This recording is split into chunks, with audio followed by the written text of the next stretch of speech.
ये होते हैं जिद्दी, और जिद्दी का अंजाम बहुत बुरा होता है। इनके हाल वैसे जैसे एक नवाब साहब रहें, ससुराल से दावत आई तो ससुराल दावत में जाना हुआ तो अपने बुद्धू नौकर से कहनी यार ससुराल जाना था, पैजामा मेरा गंदा है। तो बुद्धवा कही तो हमार पैजामा साफ है, अब हमार पहन लो, हम आपके पहन ले। नौकर आदमी गंदो चली कहीं नहीं यार, अगर कहूँ ससुराल में मालूम है कि नवाब अपने बुद्धू पैजामा पहन के आए तो कत्ती बड़ी बेइज्जती हुई। बुद्धवा कहे पैजामा हमार जब हम न बतेबे तो कोई कैसे जानी पहनो। तो कहीं ध्यान रखना, कहीं जाहिर मत होने देना। कहीं नहीं नहीं पहनो, पहना दी सपन पैजामा।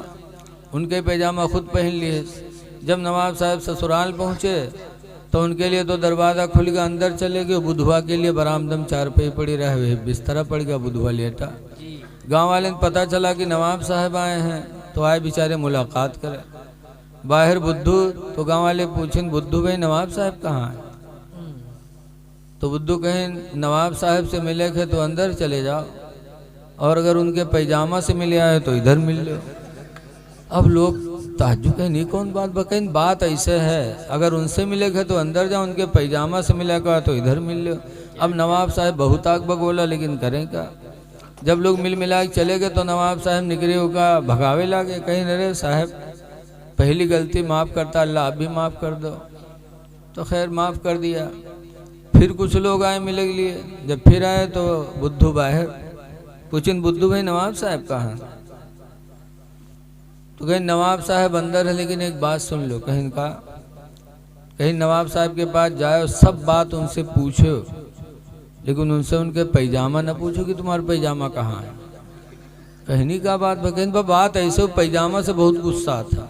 सब पूछो लेकिन पैजामा न पूछो उनसे। अब नवाब साहब फिर सुनिए बहुत परेशान, लेकिन सबके सामने कहा करें। जब लोग चले गए तो नवाब साहब निकले होगा मारे लागे, भगावे लागे। कहीं अरे साहब मना तो किया रहे पैजामा न पूछो। कहने हट, फिर पैजामा पैजामा रट रहा है। कहने अच्छा माफ़ कर दो, पैजामा का नाम भी जबान पे नहीं आएगा। फिर माफ़ कर दिया, लेकिन उस जिद की है रहा है कि बताइए जरूर। फिर कुछ लोग मिले आए। जब फिर कुछ लोग मिले आए तो बुधवा सर अपन झुकाए लिए।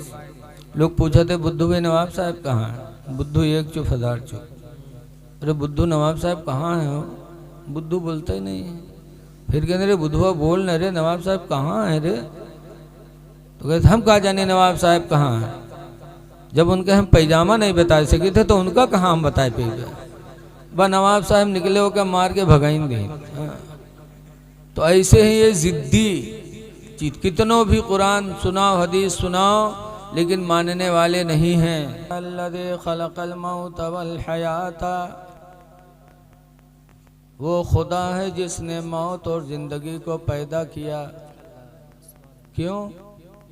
लियब्लुवकुम अय्युकुम अहसनु अमला, ताकि वो तुम्हारा इम्तिहान ले ले कि तुम में अमल के एतबार से अच्छा कौन है। क्या बात है। हम इम्तिहान देने इस दुनिया में आए हैं, इसलिए हम वो काम करें जिससे हम इस इम्तिहान में कामयाब हो जाएं।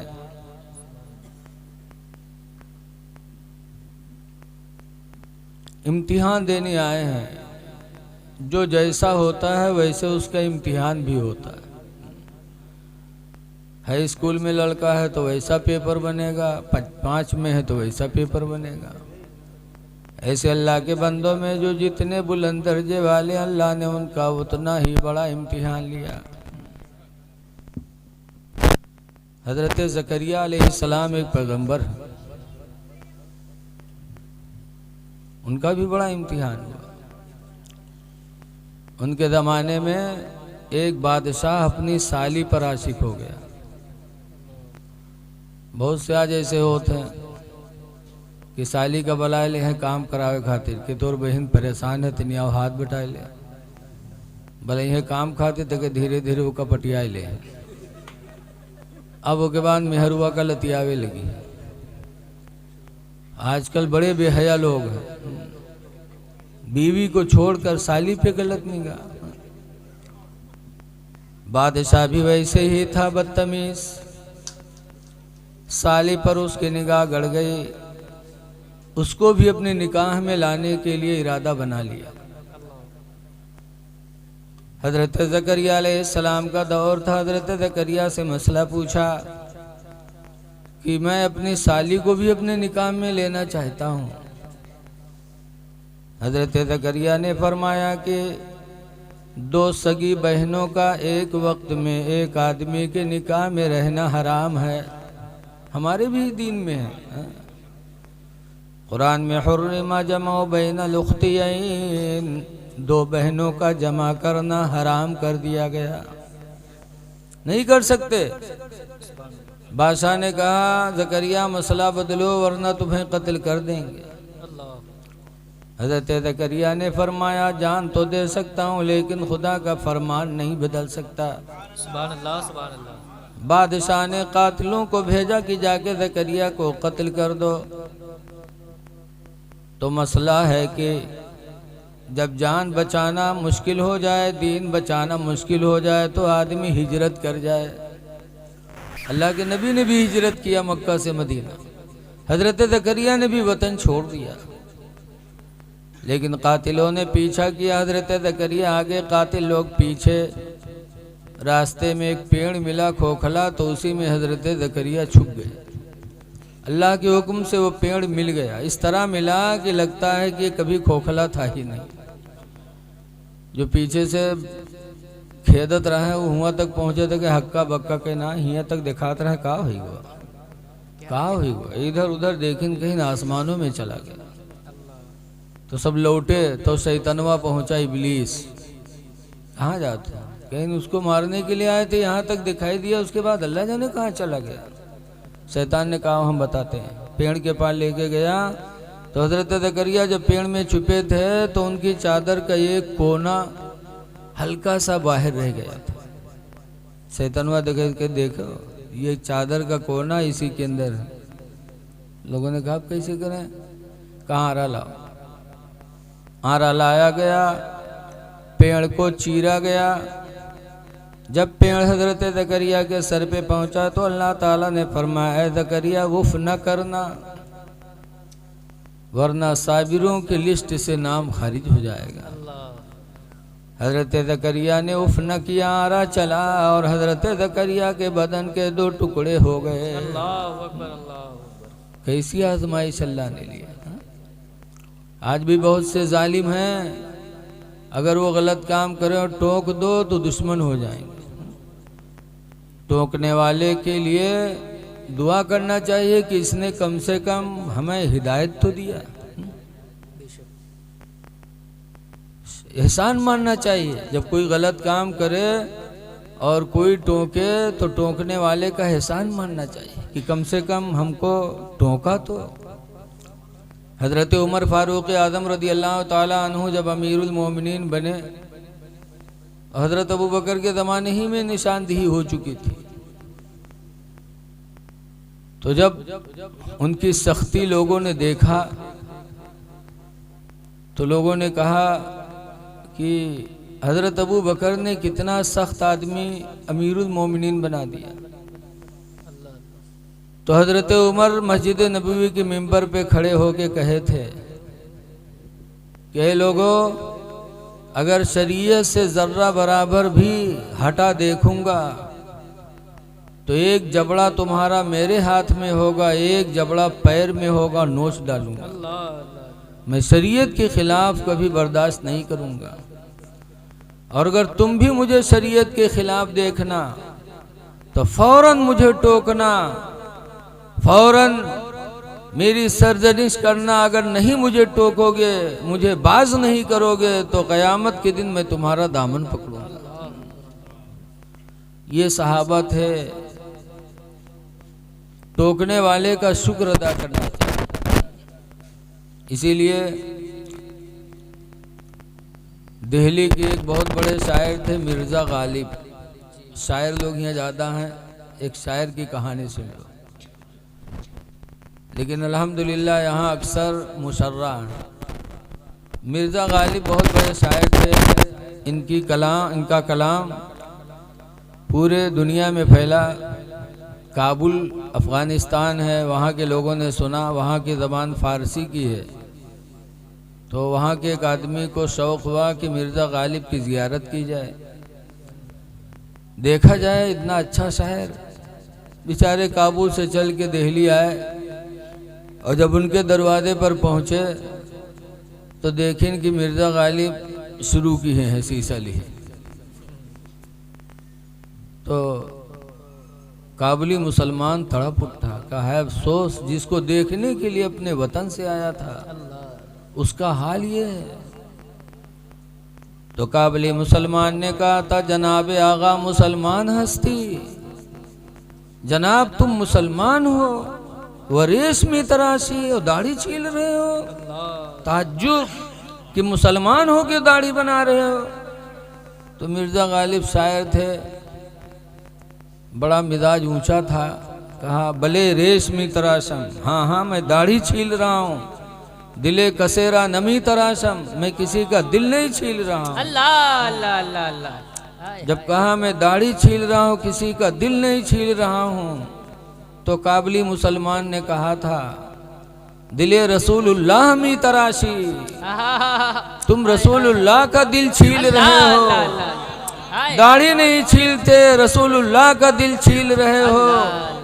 दिले रसूलुल्लाह मी तराशी, दिले रसूलुल्लाह मी तराशी, दिले रसूलुल्लाह मी तराशी, 3 मरतबा ये बोली और मुंह से एक चीख निकली और वो काबुली मुसलमान बेहोश होकर जमीन पे गिर गया। जब गिरा तो मिर्ज़ा गालिब के दिल की दुनिया बदली। पंखा चला, जब उस काबुली मुसलमान को होश आया तो मिर्ज़ा गालिब रोने लगे, रो रो के कहते हैं मेरे भाई तू मेरा कोई मेहमान बन के नहीं आया, कसम खुदा की आज तो तू मेरे लिए हिदायत का कोई फरिश्ता बन के आया है। ऐ मेरे भाई गवाह हो जा, आज से मैं दाढ़ी को नहीं छीलूंगा, अपने चेहरे पे सुन्नत रसूलुल्लाह को सजाऊंगा। उसी दिन से मिर्ज़ा गालिब के चेहरे पे दाढ़ी सज गई। तो उन्होंने उसको अपना मेहमान नहीं समझा बल्कि हिदायत का फरिश्ता समझा। पता चला जब कोई टोक दे गलत बात से तो आदमी को एहसान मानना चाहिए।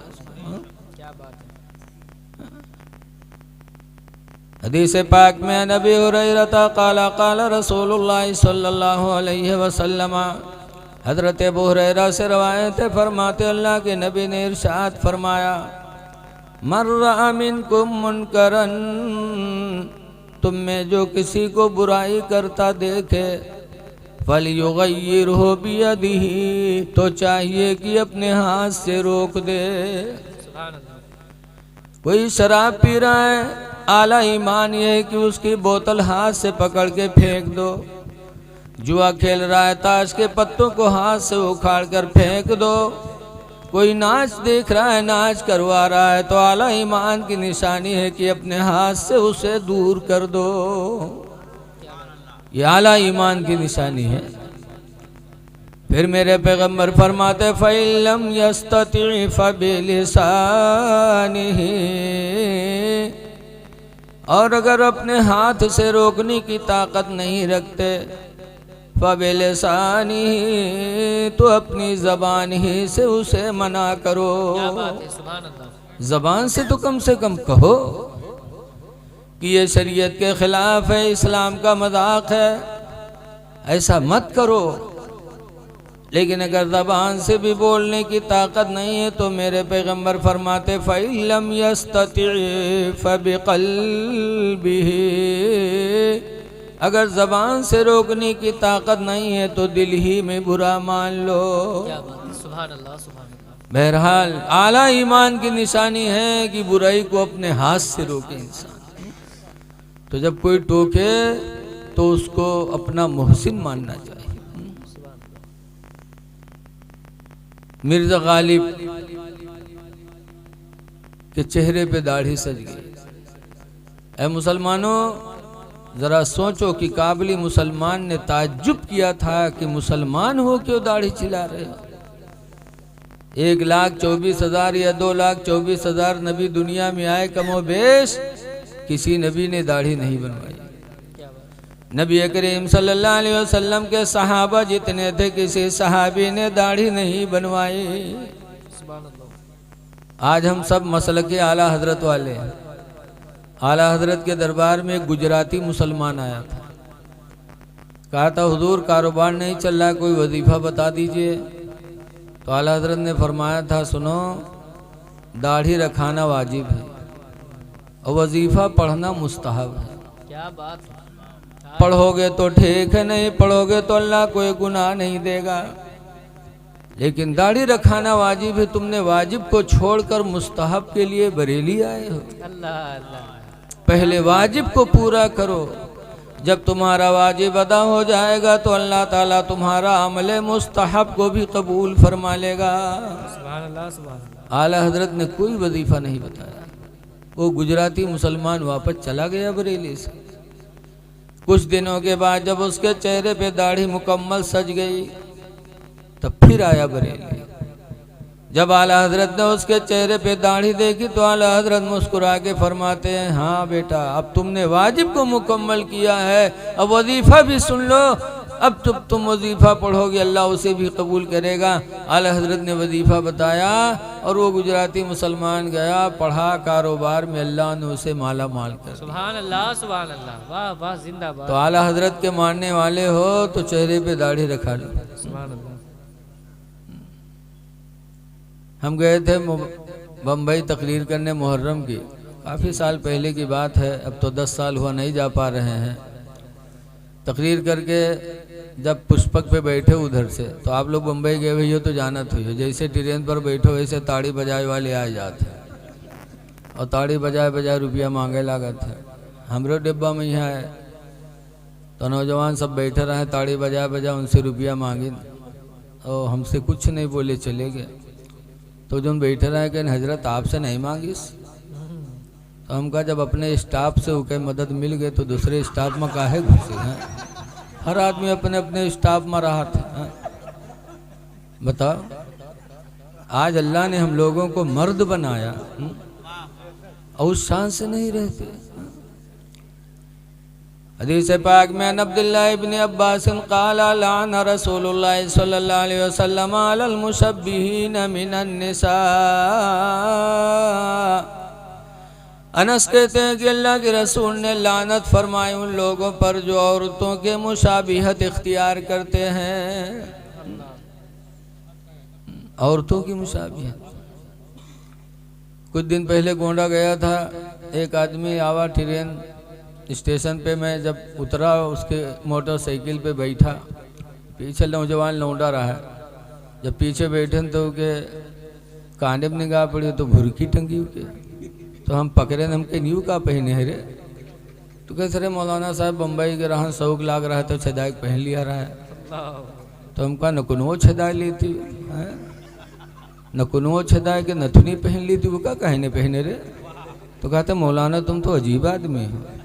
तुमका अजीब का, जब तुझे शौक लाग रहा है, बुंदा पहने है तो नथुनी पहन ली थी। बताओ, बहुत अच्छा है। नाक कान छेदाना ये औरतों के लिए सवाब है, जीनत औरतों के लिए। आज मर्द छदाए पहने बैठे। एक ज़माना था कि औरतें बेवा होती थीं तो चूड़ी उतार कर कंगन पहनती थी ताकि वो निशानी हो जाए औरत बेवा है। अब आजकल बहुत से नौजवान कंगन पहने घूमते हैं। अल्लाह जाने ये कब से बेवा हो गया, को मरेगा इनके जो कंगन पहने घूमते हैं। ऐ मेरे नौजवानों, मुशाबिहत औरतों की न बनाओ। अल्लाह ने मर्द बनाया है, मर्द बन के रहो। हज़रत अब्दुल्लाह बिन अब्बास कहते हैं कि रसूलुल्लाह ने उन मर्दों पर लानत फरमाई है जो मर्द औरतों की तरह बनते हैं। वालल मुशब्बिहाति मिनर रिजाल, और उन औरतों पर भी रसूलुल्लाह ने लानत फरमाए जो औरतें मर्दों की तरह बनती हैं। बम्बई सारंग स्टेट में तकरीर कर रहा था, तो तकरीर के बाद सब मुसाफा मिला हुआ है। तो एक से हम पूछे बेटा तुम्हारा क्या हाल है बाबू, क्या नाम है। तो एक हाजी यूसुफ अत्तारी ने कहे नजर थी बेटा न हो बेटी हुए। तो हम कहा बेटी हुए, जींस पहने बढ़िया पैंट बूशर्ट पहने, कहीं नजर थी बेटा न हो बेटी हुए। बताओ, ऐ लोगो, चंद दिन की जिंदगी अल्लाह ने दिया है, मुसलमान बन के जी लो। अल्लाह कुरान में फरमाता वला तमूतुन्ना इल्ला व अंतुम मुस्लिमून, हरगिज हरगिज तुम न मरो मगर मुसलमान बन के मरो। क्या बात है। मुसलमान की शान लेके दुनिया से जाओ। आज किसी का भट्ठा चल गया तो हम कहते फलाने कामयाब है, कोई इलेक्शन में जीत गया तो हम कहते वो कामयाब है, किसी की कंपनी चल गई तो हम कहते वो कामयाब है। ये हम और आप कामयाब बताते हैं, लेकिन खुदा और रसूल से पूछो कि कामयाब कौन है। सुभान अल्लाह, सुभान तो अल्लाह कुरान में फरमाता है क़द अफ़लहा मन तज़क्का, कामयाब वो हुआ जिसने पाकी हासिल कर ले, अपने नफ्स को पाक किया, अपने नफ्स को पाक किया, जाहिर पाक किया, बातिन पाक किया, तो कुरान कहता वो कामयाब हो गया। जाहिर भी कामयाब, बातिन भी कामयाब। नफ्स को मारो, सबसे बड़ा बहादुर नफ्स से लड़ने वाला है। इसीलिए हदीस पाक में लैसा शदीदु, पहलवान वो नहीं है, अल्लज़ी यसरो, जो दूसरे को पटक दे, बलिश शदीदु, बल्कि पहलवान तो वो है, अल्लज़ी यमलकु अला नफ्सिही इंदल ग़ज़बी, जो गुस्सा के वक्त अपने नफ्स पर काबू कर ले। गुस्सा आए और अपने नफ्स पे कंट्रोल कर ले, जबान से गाली न निकले, किसी पर हाथ न उठे, अपने नफ्स पे काबू कर ले। पैगंबर फरमाते सबसे बड़ा पहलवान तो वही है। नफ्स पाक करो, ये नफ्स बहुत बड़ा दुश्मन है। इसलिए जाओ दुनिया से तो मुसलमान बन के जाओ। सहाबे किराम मुसलमान होने पे नाज करते थे। हजरत सैयदना खालिद इब्ने वलीद को देखो, खालिद इब्ने वलीद जा रहे थे, एक यहूदी मिला, उसने पूछा आप कौन है, तो नाम नहीं बताया बल्कि कहा मैं मुसलमान हूँ। जब फरमाया मुसलमान हूँ तो यहूदी कहता मुसलमान हो कहाँ? कहा अगर मुसलमान हो तो मेरे हाथ में जहर है, जहर खा के दिखाओ। अगर तुम्हारा इस्लाम सच्चा होगा तो जहर तुम पर असर नहीं करेगा। हम लोग हुए तो कहते अच्छा हमका चूतिया बना तो है, जहर खाए लिए। लेकिन वारे खालिद इब्ने वलीद का ईमान, कहते लाओ। हजरत खालिद इब्ने वलीद ने लिया और बिस्मिल्लाह करके जहर को फांका। थोड़ी देर तक यहूदी इंतज़ार करता रहा कि अब जहर का असर हो, अब जहर का असर हो। काफ़ी देर तक खड़ा देखता रहा, लेकिन हजरत खालिद इब्ने वलीद के ऊपर जहर का कुछ भी असर नहीं हुआ। तब यहूदी ने कहा था खालिद खुदा की कसम आज मुझे यकीन हो गया कि इस्लाम सच्चा मजहब है। सुभान अल्लाह, सुभान अल्लाह। फौरन यहूदी ने कलमा पढ़ा, ला इलाहा इल्लल्लाह मुहम्मदुर रसूलुल्लाह सल्लल्लाहु अलैहि वसल्लम। कलमा पढ़ करके वो यहूदी मुसलमान हो गया। तो इस तरह हमारे नबी के सहाबा इस शान से जिए कि दूसरों के लिए इबरत बन गए। आज हमारे आपके लिए भी ज़रूरी है कि हम वह काम करें जिससे अल्लाह भी राज़ी और अल्लाह का रसूल भी राज़ी हो। सबसे बड़ा अमल है अल्लाह को राज़ी करना।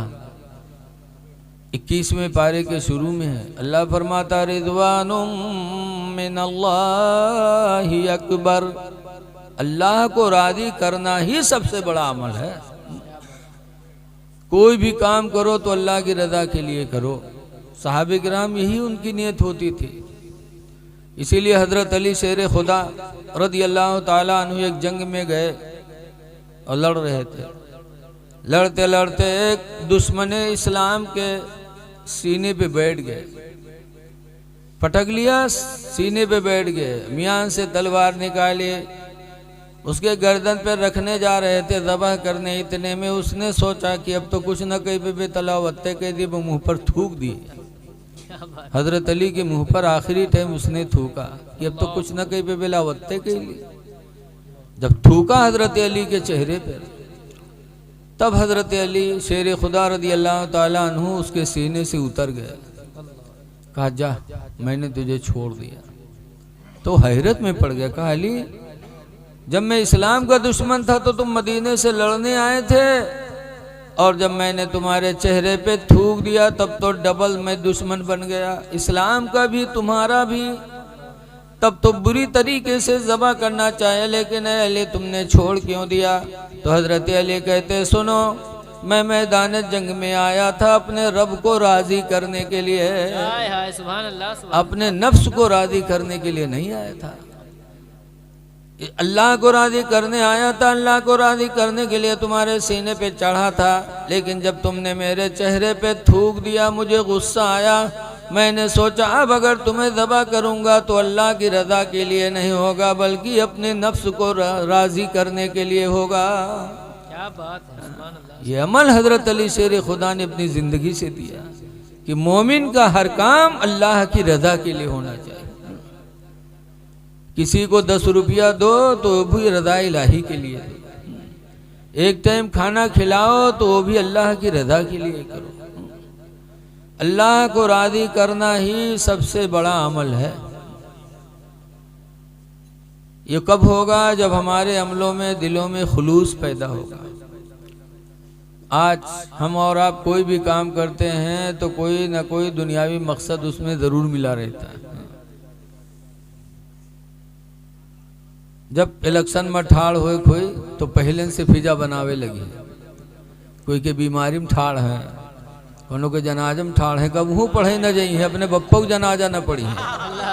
और जब इलेक्शन में ठाड़ हुई हैं तो ऐरू गैरू नत्थु सबके ही हाजिर, लागत है बड़े खैर ख्वाह हैं। हाँ, क्या मकसद है? ऐसे बहुत से हाजी जब जनिए बदनाम हो जाए, कोई वोट न दी, तब जही हज के ही हैं, उसके बाद लगाए दे हैं बोर्ड फलाने हाजी, लागत है बगुला भगत हो गई। हाँ। अरे हज भी करो तो खुदा की रजा के लिए करो। हाँ। दुनियावी ओहदा हासिल करने के लिए हज न करो, वरना वो हज क्या होगा? वो तो वैसे हाजी होगा जैसे दिल्ली के जामे मस्जिद के दरवाजे पर एक अंधरा बेचारा भीख मांगत मांगत पहुंच गया, नमाज होत रहा है तो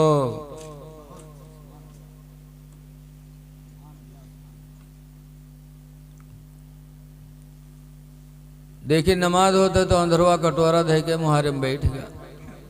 जब नमाज ख़त्म भे तो नमाजी निकला गया, लागे तो अंधरवा मांगे लागे अल्लाह के नाम पर, अल्लाह के नाम पर। तो उस ज़माने में अठन्नी चवन्नी चलत रहे, तो अठन्नी चवन्नी डालें तो खंड खंड बोले तो अंधरवा दुआ दे, अल्लाह भला करे, अल्लाह भला करे। अत्ते में एक साहब निकले तो बजाय डाले के जो उन कटोरम रहे का पंजम बटोरे लागे, भरे लागे। जब भरे लागे तो अंधरवा जाने का कि मालूम कौन लिए जाते कहा, वह अंधरवा झट से गट्टा पकड़ लिए, कैसे हाजी भैया छोड़ दो, ये हाजी भैया छोड़ दो, बहुत गरीब है हाजी भैया। तो चौंके कहीं ना यू अंधरा किसका जान, इसके हम हाजी हैं। तो कहीं ना रे अंधरवा तू कैसे जाने हम हाजी हैं रे। तो अंधरवा कहते है हाजी भैया अत्ता लटा काम हाजी के अलावा कोई न करी, भैया छोड़ दे, अत्ता लटा काम हाजी के अलावा कोई न करी। बताओ, अरे हज करते हो, हाजी का मर्तबा बहुत बुलंद है। इस्लाम में लिखा है कि एक हाजी खुद तो जन्नत में जाएगा ही, लेकिन अपने साथ 400 लोगों की शफाअत करा के जन्नत में लेके जाएगा। हाजी बहुत बड़ा नेक बंदा होता है। इसीलिए हदीस पाक में वफदुल्लाहि सलास, अल्लाह के मेहमान 3 लोग हैं। नंबर 1 पर फरमाया हाज, जो हज करने वाला खुदा का मेहमान, वल मुतमिरो, और उम्रा करने वाला भी खुदा का मेहमान, वल मुजाहिदो फी सबीलिल्लाह, और अल्लाह की राह में जिहाद करने वाला भी अल्लाह का मेहमान है। अब मुजाहिद की क्या कहते हैं? देखिए हुजूर सैयदना सालार मसूद गादी शहीद रहमतुल्लाह अलैह भी मुजाहिद है। सुभान अल्लाह सुभान अल्लाह। अल्लाह की राह में जिहाद, जिहाद 2 तरह का है। एक तो ये जिहाद जो सरकारी गाजी ने किया,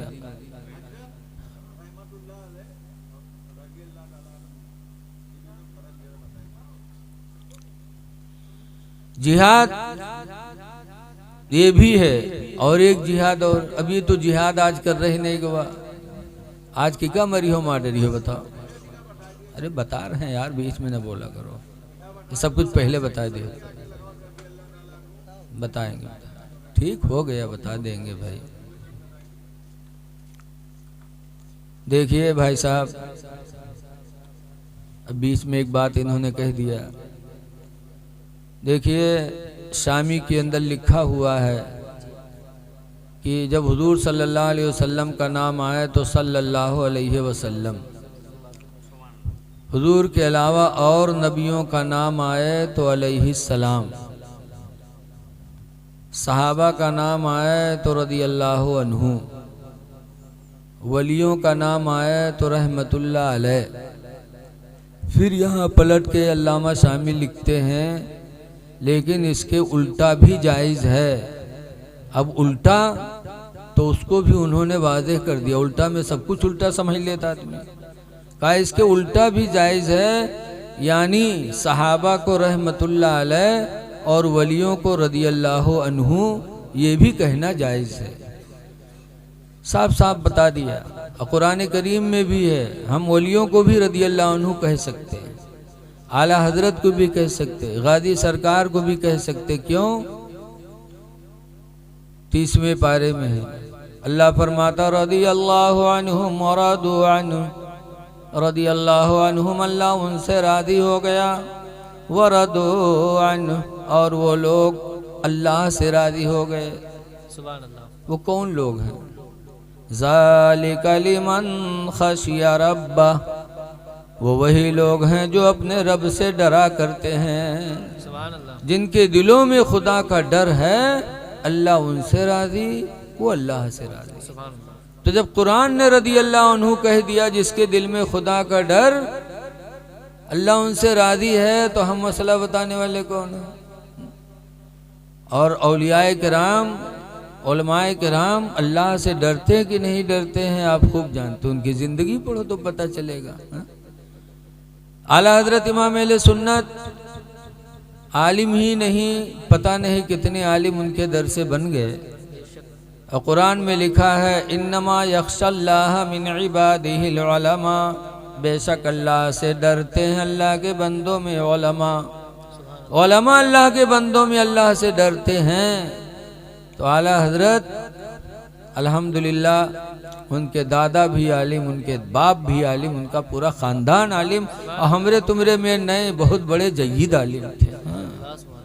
तो कुरान से साबित है। अब न मानने वालों के लिए क्या कहा जाए? ये सब है ज़िद्दी, न मानने वाले हैं ज़िद्दी, चाहे रातों दिन कुरान सुनो। ये होते हैं ज़िद्दी, और ज़िद्दी का अंजाम बहुत बुरा होता है। इनके हाल वैसे जैसे एक नवाब साहब रहें, ससुराल से दावत आई, तो ससुराल दावत में जाना हुआ तो अपने बुद्धू नौकर से कहनी यार ससुराल जाना था, पैजामा मेरा गंदा है। तो बुद्धवा कहिस तो हमार पैजामा साफ है, अब हमार पहन लो, हम आपके पहन ले। नौकर आदमी गंदो चली, कहीं नहीं यार, अगर कहूँ ससुराल में मालूम है कि नवाब अपने बुद्धू पैजामा पहन के आए तो कत्ती बड़ी बेइज्जती हुई। बुद्धवा कहिस पैजामा हमार जब हम न बतेबे तो कोई कैसे जानी पहनो। तो कहीं ध्यान रखना, कहीं जाहिर मत होने देना। कहीं नहीं नहीं पहनो, पहना दी अपन पैजामा, उनके पैजामा खुद पहन लिए। जब नवाब साहब ससुराल पहुँचे तो उनके लिए तो दरवाज़ा खुल गया, अंदर चले गए। बुधवा के लिए बरामदम चारपाई पड़ी रहे, बिस्तरा पड़ गया, बुधवा लेटा। गांव वाले ने पता चला कि नवाब साहब आए हैं, तो आए बेचारे मुलाकात करें। बाहर बुद्धू, तो गांव वाले पूछें बुद्धू भाई नवाब साहब कहाँ हैं? तो बुद्धू कहें नवाब साहब से मिले थे तो अंदर चले जाओ, और अगर उनके पैजामा से मिले आए तो इधर मिल लो। अब लोग ताज्जुब कहें नहीं कौन बात बकैन, बात ऐसे है अगर उनसे मिले थे तो अंदर जाओ, उनके पैजामा से मिला का तो इधर मिल लो। अब नवाब साहब बहुत आग बगोला, लेकिन करें क्या? जब लोग मिल मिला के चले गए तो नवाब साहब निकरे होगा भगावे लागे, कहीं अरे साहब पहली गलती माफ़ करता, अल्लाह आप भी माफ़ कर दो। तो खैर माफ़ कर दिया। फिर कुछ लोग आए मिले के लिए, जब फिर आए तो बुद्धू बाहर पूछें बुद्धू भाई नवाब साहब कहाँ? तो कहीं नवाब साहब अंदर है, लेकिन एक बात सुन लो। कहीं नवाब साहब के पास जाओ, सब बात उनसे पूछो, लेकिन उनसे उनके पैजामा न पूछो कि तुम्हारा पैजामा कहाँ है। कहनी का बात बकैन बात ऐसे पैजामा से बहुत गुस्सा था। सब पूछो लेकिन पैजामा न पूछो उनसे। अब नवाब साहब फिर सुनी बहुत परेशान, लेकिन सबके सामने कहा करें। जब लोग चले गए तो नवाब साहब निकले उका मारे लागे, भगावे लागे। कहीं अरे साहब मना तो किया रहे पैजामा न पूछो। कहने हट, फिर पैजामा पैजामा रट रहा है। कहने अच्छा माफ़ कर दो, पैजामा का नाम भी ज़बान पे नहीं आएगा। फिर माफ़ कर दिया, लेकिन वो जिद की है रहा है कि बताइए जरूर। फिर कुछ लोग मिले आए। जब फिर कुछ लोग मिले आए तो बुधवा सर अपन झुकाए लिए। लोग पूछा थे बुद्धू भाई नवाब साहब कहाँ है। बुद्धू एक चुप हजार चुप। अरे बुद्धू नवाब साहब कहाँ है हो? बुद्धू बोलता ही नहीं है। फिर कहने रे बुधवा बोल न रे, नवाब साहब कहाँ है रे? तो कहते हम कहाँ जाने नवाब साहब कहाँ है। जब उनके हम पैजामा नहीं बता सके थे तो उनका कहाँ हम बताए पे गए। वह नवाब साहब निकले होकर मार के भगाएंगे। तो ऐसे ही ये जिद्दी चीज, कितनों भी कुरान सुनाओ हदीस सुनाओ लेकिन मानने वाले नहीं हैं। अल्लाह ही जब इनकी दिल की दुनिया बदलेगा। अल्लाह ने फरमा दिया वमयुदलिलहु फला हादिया ला, अल्लाह जिसे भटका देगा उसे कोई रास्ता नहीं दिखा सकता। वाह वाह वाह वाह वाह वाह। कुरान में भी अल्लाह ने फरमाया युदिल्लु बिही कसीरन व यहदी बिही कसीरा। इसी कुरान को पढ़कर बहुत से भटक जाएंगे और बहुत से इसी के जरिए हिदायत पा जाएंगे। सुभान अल्लाह सुभान अल्लाह। तो लड़ने झगड़ने की कोई बात नहीं। बहरहाल बात कहाँ की कहाँ चल रही थी वो तो सब में गया भूल। अब मैं आपको समझा रहा था कि सहाबे किराम मोहब्बत की बुनियाद पर पूरी दुनिया में चमके। आप भी मोहब्बत रसूल दिल में पैदा करो और अच्छे अमाल करने की कोशिश करो। सहाबा की जिंदगी हमारे तुम्हारे लिए नमूने अमल है। सुभान अल्लाह। तो हजरत अली शेर खुदा रदी अल्लाह ताला अन्हु ने अपनी जिंदगी से साबित कर दिया कि जो भी काम हो वो रज़ा इलाही के लिए हो। आज हम या अली का नारा लगाते हैं, लेकिन कभी सोचा उनकी जिंदगी को भी। क्या बात है। हजरत अली रदी अल्लाह ताला अन्हु कुरान से कितनी मोहब्बत करते थे। जब खाने काबा का तवाफ करते तो जहाँ से शुरू करते वहीं से कुरान पढ़ना शुरू करते और घूमते घूमते जब वहाँ पहुँचते थे तो हजरत अली का एक कुरान ख़त्म हो जाता था। सुभान अल्लाह सुभान अल्लाह। आज हम मुसलमान हैं, 24 घंटा हमें मौका नहीं मिलता कुरान पढ़ने का।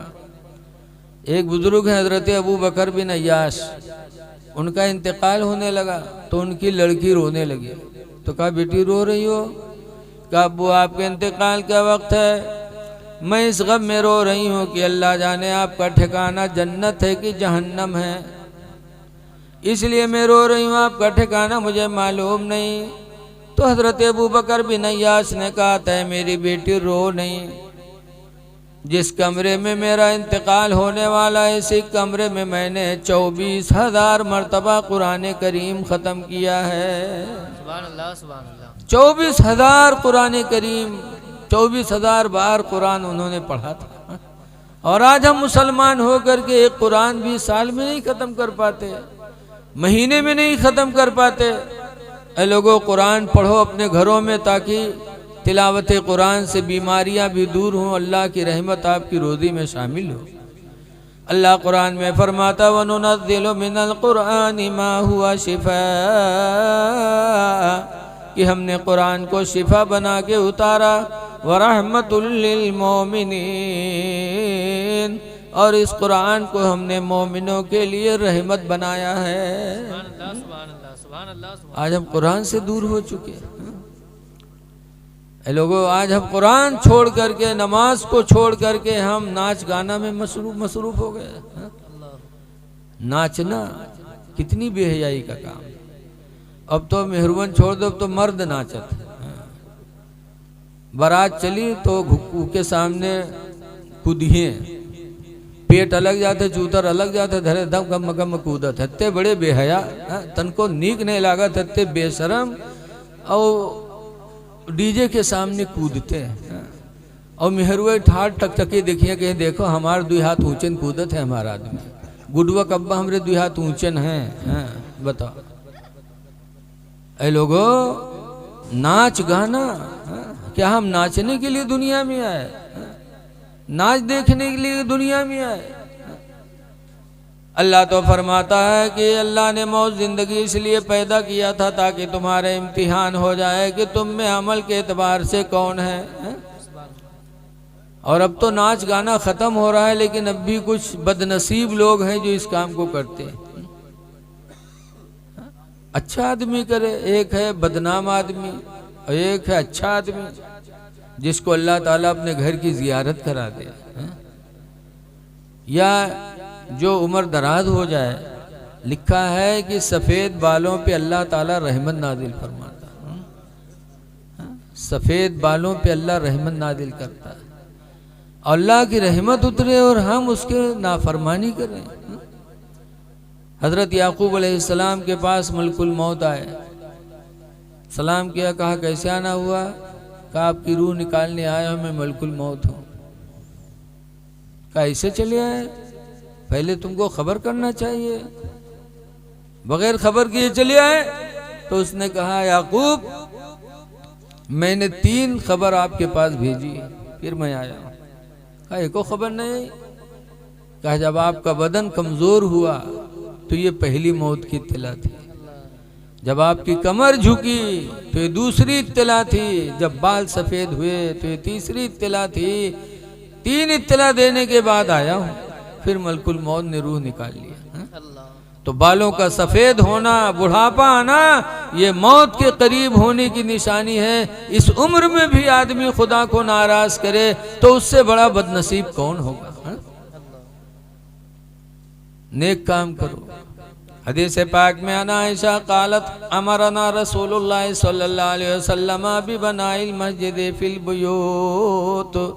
हुजूर की बीवी हजरत आयशा कहती हैं कि अल्लाह के रसूल ने हम लोगों को घरों में मस्जिद बनाने का हुक्म दिया कि घरों में मस्जिद बनाओ। कौन मस्जिद? जमात वाली नहीं। जमात की नमाज के लिए मोहल्ले में एक मस्जिद होगी, लेकिन नवाफिल और सुन्नतों के लिए नबी ने फरमाया कि अपने घरों में मस्जिद बनाओ। एक कमरा इबादत के लिए ख़ास कर दो या एक कोना ख़ास कर दो, ताकि जब तुम्हारी नवाफिल और सुन्नतें वहाँ अदा होंगी तो तुम्हारे बच्चे तुमको देख देख करके वो भी नमाजी बनने की कोशिश करेंगे। आने वाली नस्लों को नमाजी बनाने के लिए मेरे नबी ने हुक्म दिया कि अपने अपने घरों में मस्जिद बनाओ। और आज हम अपने मोहल्ले में, अपनी बस्ती में जब नाच कराएंगे तो छोटे छोटे बच्चे उसी को देखकर उसी को अपनाने की कोशिश करेंगे। तो आप नाच नहीं देख रहे हैं, नाच नहीं करवाते, बल्कि अपनी नस्लों को बर्बाद कर रहे हैं। ऐ लोगो हया से बचो। हदीस पाक में अल हया व शोबतुम मिनल ईमान, शर्म व हया ईमान का एक हिस्सा है। लिहाजा खुदा जाने किस वक्त बुलावा आ जाए, मौत की तैयारी करो। लेकिन आज बहुत लोग ढीठ हुई है। एक बुढ़वा रहा, बीमार हुआ तो कोई लड़का का घेरे बैठे, अब्बा ही बात अब्बा बात। तो बुढ़वा कहते भैया रे अभी बचबे ना लागत है, मर जेबे। तो लड़का कहीं तब अब्बा, तो बुढ़वा कहते जो हम मर जेबे ना तो हमरे कफन में पुरान कपड़ा लगायो, नवा कफन ना दिया। तो लड़का कहीं अब्बा यूँ कहाँ वही पे कि तुमका पढ़ाई लिखाई घर गुरिया बनवाए तो कि मर ये हम लोग पुरान कपड़ा कफन में देवे। गाँव वाले कहा कहीं है अब्बा? तो बुढ़वा कहा थे गाँव वाले चक्कर में पड़ के सारे उनका फंसाए दे रहे तुम लोग, कहीं कहा है अब्बा? तो बुढ़वा कहा था पुरान कपड़ा में लपेट के रखियो, ताकि फरिश्ते जब हिसाब ले आई हैं देखिए कफन पुरान, तो कहीं तो बहुत पहले मर चुका है, कहीं हिसाब होगा भाई छोड़ो, छोड़ छाड़ चले जाई हैं। और नवा कफन में लपेट के रखियो, जुड़ते जुड़ जाई हैं कि नहीं जुटी हैं बताओ। ऐसे ऐसे बुढ़वा परे हैं। वो मेरे बुढ़वा आजो जिंदा है, तभी तो बुढ़ापा में नाच देखत है। सोचत हुए हैं कि यही पुरान कपड़ा में लपेट के रहिबे और यही धोखा में यहाँ हमका छोड़ दे। ये दलाली वहाँ नहीं चलेगी। जिंदगी भर दलाली किया, मरने के बाद भी कफन कब्र में भी 420। कब्र बड़ी कठिन जगह है। आला हजरत इमाम अहले सुन्नत इतने बड़े मुजद्दिद भी कब्र को याद करके रोया करते थे। क्यों न रोए जब रसूलुल्लाह के सहाबी हजरत उमर फारूक आज़म रदियल्लाहु ताला अन्हु रोया करते थे और रो रो के हजरत उमर कहा करते थे, या अल्लाह काश तू मुझे इंसान न बनाता, दुनिया का कोई तिनका बना देता ताकि हिसाब कब्र से मैं बच जाता। ये हजरत उमर कह के रोते थे। और एक दफ़ा नहीं रोए, 2 दफ़ा नहीं रोए, पूरी ज़िंदगी यही दुआ मांग मांग के अमीरुल मोमिनीन हजरत उमर रोते रहे। इसीलिए जब हजरत उमर का इंतकाल हो गया, उनको नहलाया गया, तो हजरत उमर के रुखसार पे 2 काले काले ऐसे निशान पड़े हुए थे आंसू के बहने के लिए, बहने की वजह से। जरा बात न करो यार आप लोग। जब हजरत उमर का विसाल हुआ, उनको नहलाया गया, तो उनके रुखसार पे 2 लकीरें बनी हुई थी। जो जिंदगी भर रोते थे, आंसू बहते थे, बहते बहते काले निशान पड़ गए थे। वो वक्त विसाल मौजूद थे। इतना अल्लाह का डर। जबकि उनकी नेकियों का या आलम की हजरत आयशा रदियल्लाहु ताला अन्हा, जो हम सब की माँ हैं, उम्मुल मोमिनीन, उन्होंने एक रात बारगाह नबी में सवाल किया था, अल्लाह के रसूल, या आसमान में जितने तारे चमक रहे हैं, क्या इतनी भी नेकियां किसी के पास हैं? तो सरकार ने फरमाया हाँ। कहा किसके पास? कहा उमर फारूक आज़म। सुभान अल्लाह, सुभान अल्लाह, सुभान अल्लाह। अब अकीदा देखो सहाबिया का। हजरत आयशा मदीना की मुफ्तियाँ थी, सहाबा हजरत आयशा से मसला पूछते थे। सुभान अल्लाह, सुभान अल्लाह। वो आयशा रसूलुल्लाह से पूछती हैं कि अल्लाह के रसूल, आसमान पर तारे जितने हैं उतनी नेकियां किसी के पास हैं? इसका मतलब कि हजरत आयशा का ईमान था कि आसमान में जितने तारे हैं उसकी खबर मेरे पैगंबर को है। हाय हाय हाय, सुभान अल्लाह। बोलो तभी तो पूछती थी। हम मौलाना और कोई आवे हमसे कहे टाइफाइड के टेबलेट बताए दे, तो हम बताए पे आपो लोग डटी हो कही, अरे बेजा डॉक्टर के पास जा, मौलाना कहा जाने रे, बोलो। हजरत आयशा रसूलुल्लाह से सवाल कर रही हैं। इसका मतलब कि आयशा का अकीदा था कि मेरे नबी आसमान के तारों की खबर रखते हैं और ये भी जानते हैं कि किसके पास कितनी नेकियां हैं और कितनी बदी है, ये भी मेरे पैगंबर को इल्म है। तभी तो हजरत आयशा ने पूछा, वरना सवाल बेवकूफ़ी पे दलालत करेगा कि नहीं करेगा? अगर सवाल गलत था तो मेरे नबी आयशा को डांट देते, लेकिन मेरे नबी ने जवाब में भी फरमाया, हाँ उतनी नेकियां उमर के पास हैं। वाह वाह। इससे खुला हुआ मेरे नबी का इल्म गैब जाहिर हो रहा है। लेकिन चाहे जितना सुनाओ, माने वाले नहीं हैं। जिंदगी भर ना ही करी। ये वही बकी हैं जौन इनका 40 दिन चिल्लम रटावा जाता है। क्या बात। लेके जाइए जौन बताई हैं, नबी को इल्म गैब नहीं, नबी को पीठ पीछे की खबर नहीं, माद अल्लाह रटई है, वह जिंदगी भर बोली है। चाहे जितना सुनाओ, इनका हाल वैसे है। मौलाना अब्दुल मुस्तफ़ा आदमी लिखते हैं कि एक आदमी के शादी है और बीबी रुखसत हो गया, 3 महीने पे एक लड़का की महतारी हो गया, तो मर्दवा के चेहरा उतरी का हफ्ता 2 हफ्ता में। तो कहे लग एक दिन आए रे जी के घरे लड़का पैदा होते चेहरा चटक लागत है, और हमारे यहाँ जौनी दिन से पैदा हो तो चेहरा झुराते जाते। कहा बात है रे? तो कहीं तुमका कहीं गाँव निकला बाफत है, तुमका तो चेहरा काहे झुराता है? कहीं काहे? कहीं जहरे जाते वहारे कुर्ता पकड़ पकड़ खींचत हैं कि आए रे 3 महीना तुरे बिहाई बहुत के लड़का कैसे होगा रे? तो रतिया कहीं तो समझा नहीं पाओ, तो कहीं कहा समझा दी, जब 9 महीना हो चाहे 3 महीने धरा है तो हम कहा समझा दी। तो रतिया कहीं तुम हो गधा, ये बताओ कि तुम्हारे बिहाय कत्ते दिन हुआ? कहीं 3 महीना और का, कहीं सो हमरे बिहाय, कहीं तुम्हारे बिहाय 3 महीना हुआ, कहीं सो लड़कवा कई महीना हुआ, कहीं वहाँ 3 महीना हुआ।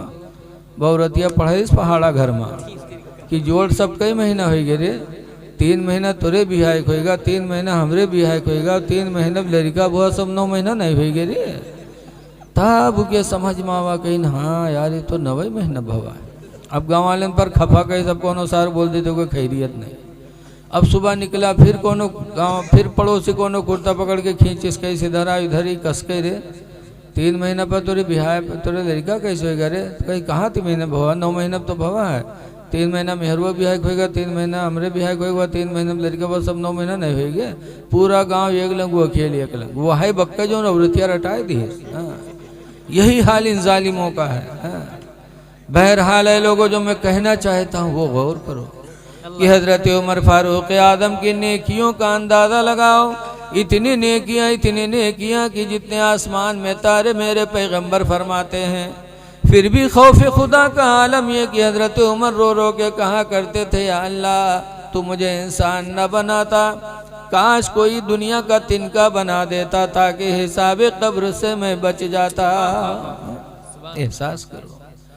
इसीलिए आला हजरत जो मुजद्दिद हैं वो भी कब्र की तारीकी को याद करके अपने नबी की बारगाह में दुहाई किया करते थे, अर्ज करते थे, या रसूल अल्लाह खड़े हैं मुनकर नकीर सर पर, न कोई हामी न कोई यावर। खड़े मुनकर नकीर सर पर, न कोई हामी न कोई यावर। और बता दो आकर मेरे पैगंबर कि सख्त मुश्किल जवाब में है। बता दो आकर मेरे पैगंबर कि सख्त मुश्किल जवाब में है। हदीस पाक एक है, हुजूर फरमाते अलमरअतु इज़ा सल्लत खम्सहा। हज़रत अबू हुरैरा इस हदीस के रावी हैं। फरमाते अलमरअतु इज़ा सल्लत खम्सहा, जो औरत 5 वक्त की नमाज अदा कर ले, वसामत शहरहा, और रमज़ान का रोज़ा रख ले, वअताअत बालहा, और अपने शौहर की फरमा बरदारी कर ले, वअहसनत फरजहा, और अपने शर्मगाह को ज़िना से बचा ले, फलतदखुल मिन अब्वाबिल जन्नति शात, तो औरत जन्नत के जिस दरवाज़ा से चाहेगी जन्नत में दाखिल हो जाएगी। अल्लाह उस औरत के लिए जन्नत के सारे दरवाज़ों को खोल देगा। लिहाजा मेरी माँ बहनें अगर सुन रही हैं तो नमाजों की पाबंदी करें। याद रखो कि शौहर की नेकी उनके काम नहीं आ सकती, न बीवी की नेकी शौहर के, न शौहर की नेकी बीवी के काम आ सकती। इसलिए खुशनसीब है औरत जो 5 गाना नमाज अदा करे, रमज़ान का रोज़ा रखे और अपने शौहर की फरमा बरदारी करे। हदीस पाक में भी आया सुमा फिल मरती वद्दारी, कि औरत में भी नहूसत है, घर में भी नहूसत है। पूछा गया अल्लाह के रसूल औरत में नहूसत क्या है? फरमाया जो औरत अपने शौहर की नाफरमानी करे, नाशुक्री करे, वो औरत मनहूस है। घर के बारे में पूछा कि घर कौन मनहूस है, तो मेरे नबी ने फरमाया वो घर मनहूस है जिस घर में अजान की आवाज न पहुंचे। औरत मनहूस जो अपने शौहर की फरमा बरदारी न करे। खुशनसीब है औरत जो अपने शौहर को राजी कर ले। हदीस पाक में अय्युमा इमरातिन मातत, जो औरत मर गई, वज़ौजुहा अन्हा राज़िन, दरा हाले कि उसका शौहर उससे राजी रहा, फदखलतिल जन्ना, तो औरत कल क़यामत के दिन जन्नत में दाखिल होगी। लिहाजा जो भी हमारी माँ बहनें गुफ्तगू सुन रही हैं उनके लिए ज़रूरत है इस बात की कि नमाज़ों की भी पाबंदी करें और पाक व साफ रहें, अपने शौहरों को राज़ी करें। शौहर राज़ी रहा तो औरत का ठिकाना जन्नत है।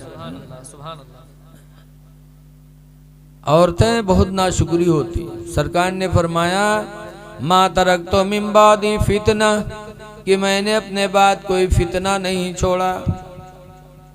अशद्दु मिनन निसा, जो औरतों से ज़्यादा बड़ा फितना हो। नबी ने फरमाया मेरे बाद सबसे बड़ा फितना औरतों का होगा। औरतों का फितना मेरे नबी ने फरमाया सबसे बड़ा होगा।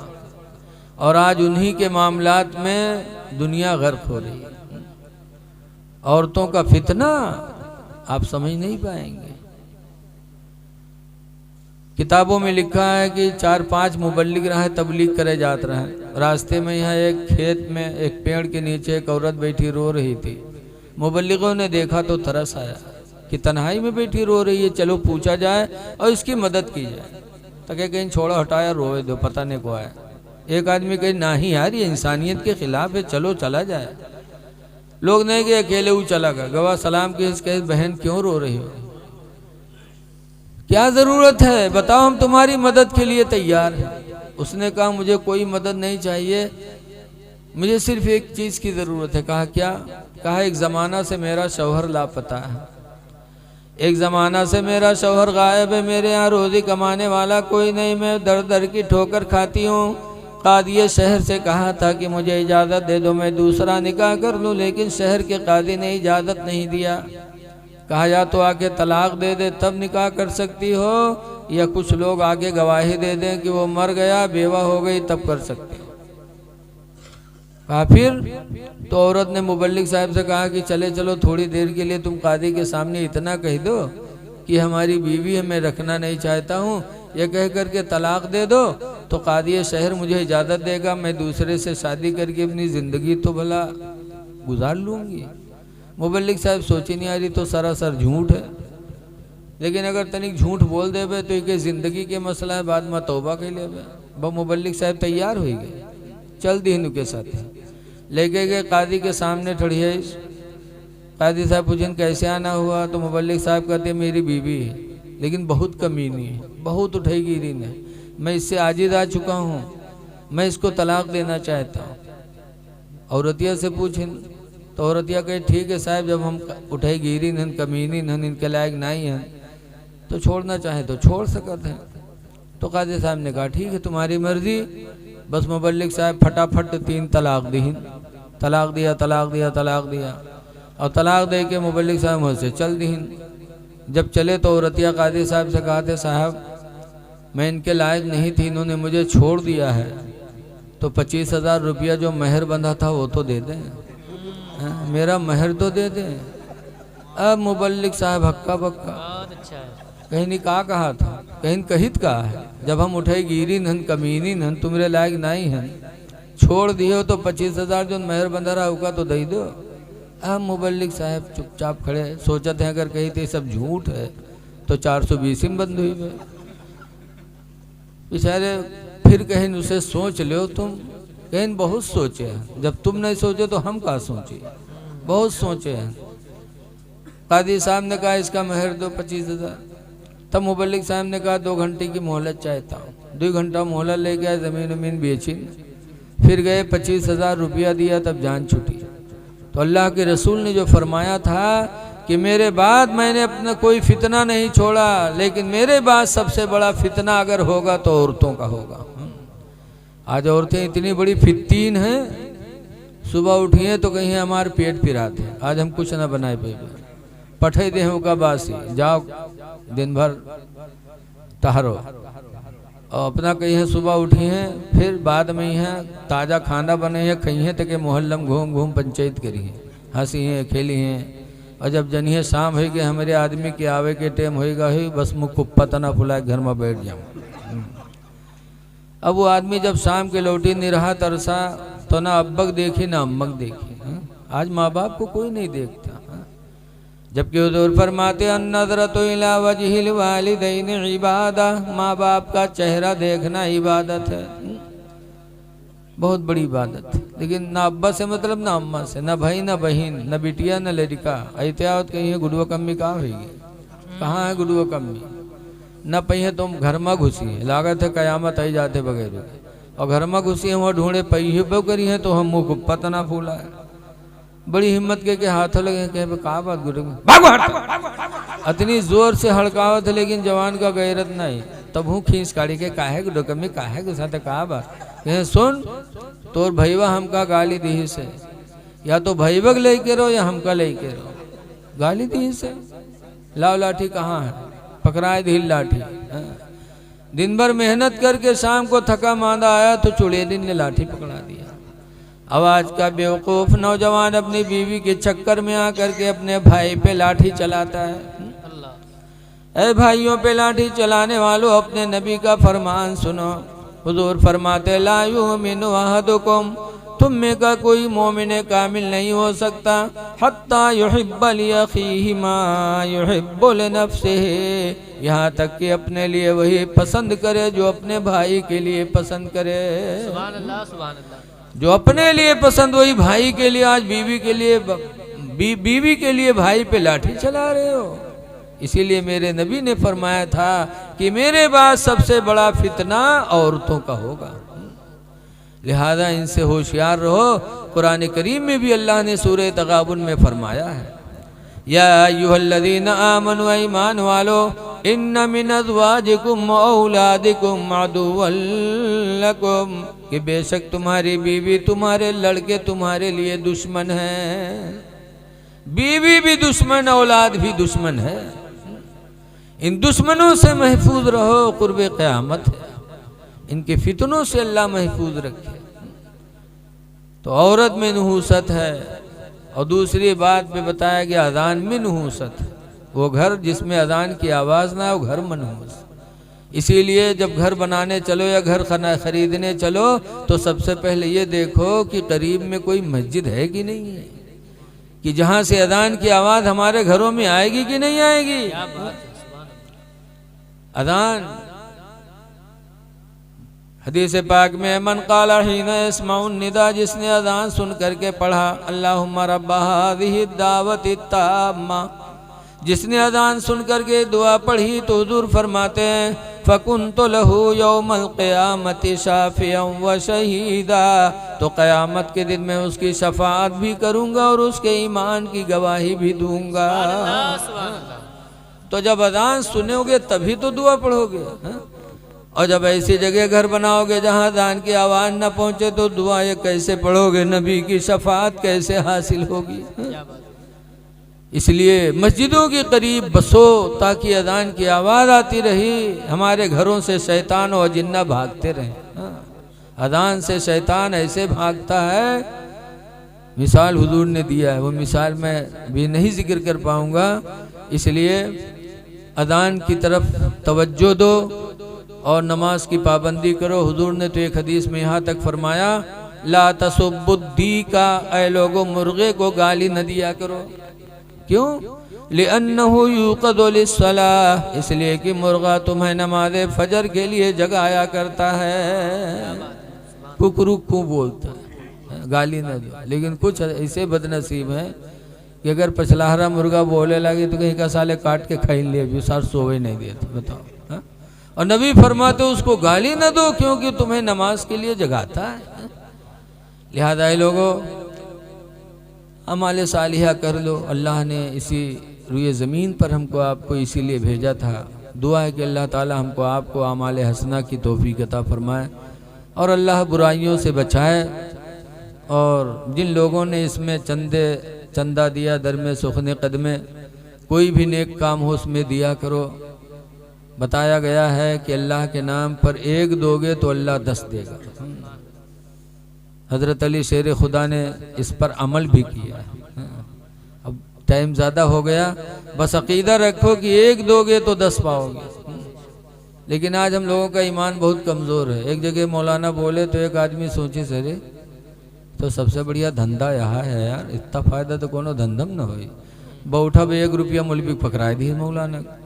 उसके बाद सुबह गवा मुहारम कुर्सी लगा के बैठ गया कि अब 10 के नोट ही कोनो लंग से।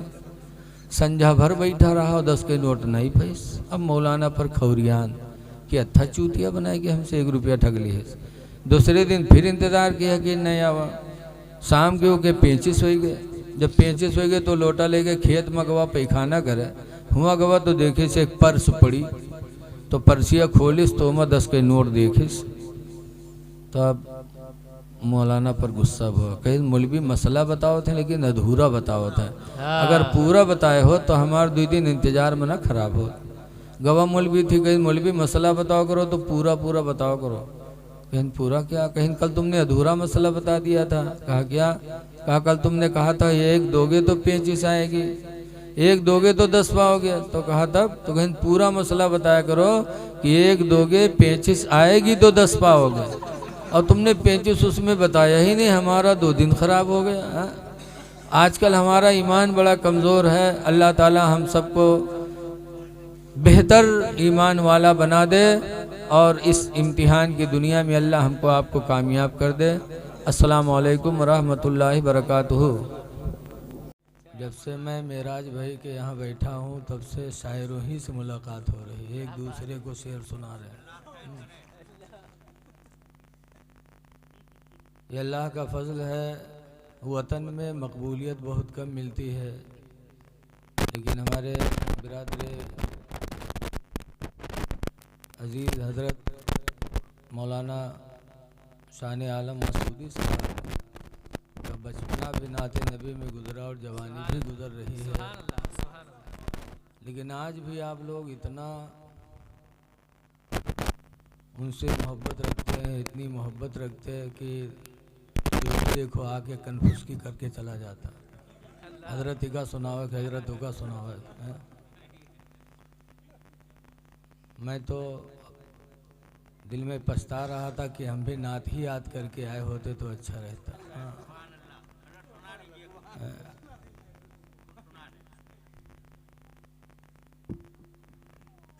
आला हजरत इमाम अहले सुन्नत रज़ी अल्लाह ताला अन्हु का इश्क़ रसूल कोई छुपा नहीं है। बम्बई में बहुत पहले एक कॉन्फ्रेंस हुई थी। उस कॉन्फ्रेंस में हज़रत हाशमी मियाँ के वालिद हुजूर मुहद्दिस आज़म हिंद गए थे और आला हज़रत के साहिबजादे हुजूर मुफ्ती आज़म हिंद गए थे। दोनों लोग जब स्टेज पर चढ़े, आज अगर दुई पीर का बुला लो तो दोनों यार वाहर मुँह घुमा के बैठी हैं और दूसरे लंग तकीहे न हुई। क्या बात है। कि अगर उठ के मुसाफा मिला ले तो हमारा मर्तबा कम हुई। क्या बात है। लेकिन बुजुर्गों में ये बात नहीं थी, ढोंगे पीरों में ये बात होती है। दोनों बुजुर्गों ने स्टेज पर मुसाफा मिलाया और दोनों ने एक दूसरे के हाथ को चूमा। तो मुहद्दिस आज़म हिंद के मुरीदों ने कहा था, हुजूर आप सैयद हैं, ये बरेली वाले पठान हैं, इन्होंने आपका हाथ चूमा, ठीक किया, आप सैयद हो के पठान का हाथ चूमे। तो मुहद्दिस आज़म हिंद ने जवाब दिया था कि इन्होंने मेरा हाथ चूमा है सैयद होने की वजह से और मैंने इनका हाथ चूमा है आशिक़े रसूल होने की वजह हाय हाय हाय हाय। सुभान अल्लाह सुभान अल्लाह। से। जो इश्क़े रिसालत का पैगाम दुनिया को बरेली से मिला, शायद और किसी जगह से नहीं मिल पाया। आला हज़रत इमाम अहले सुन्नत फरमाते हैं, वो सूए लालाज़ार फिरते हैं, तेरे दिन बाहर फिरते हैं, उस गली का गदा हूँ मैं जिसमें, उस गली का गदा हूँ मैं जिसमें मांगते ताजदार फिरते हैं, मांगते ताजदार फिरते हैं। हज़रत सुल्तान महमूद गज़नवी हुजूर गाजी सरकार के सुल्तान महमूद गज़नवी जब मदीने में गए तो ताज लगा के नहीं गए थे कि हम सुल्तान हैं, बादशाही लिबास पहन के नहीं गए, बल्कि आम आदमियों की लिबास पहन के गए और अपने पीठ पर मस्कीदा पानी का लाद कर अल्लाह के बंदों को पिलाया करते थे।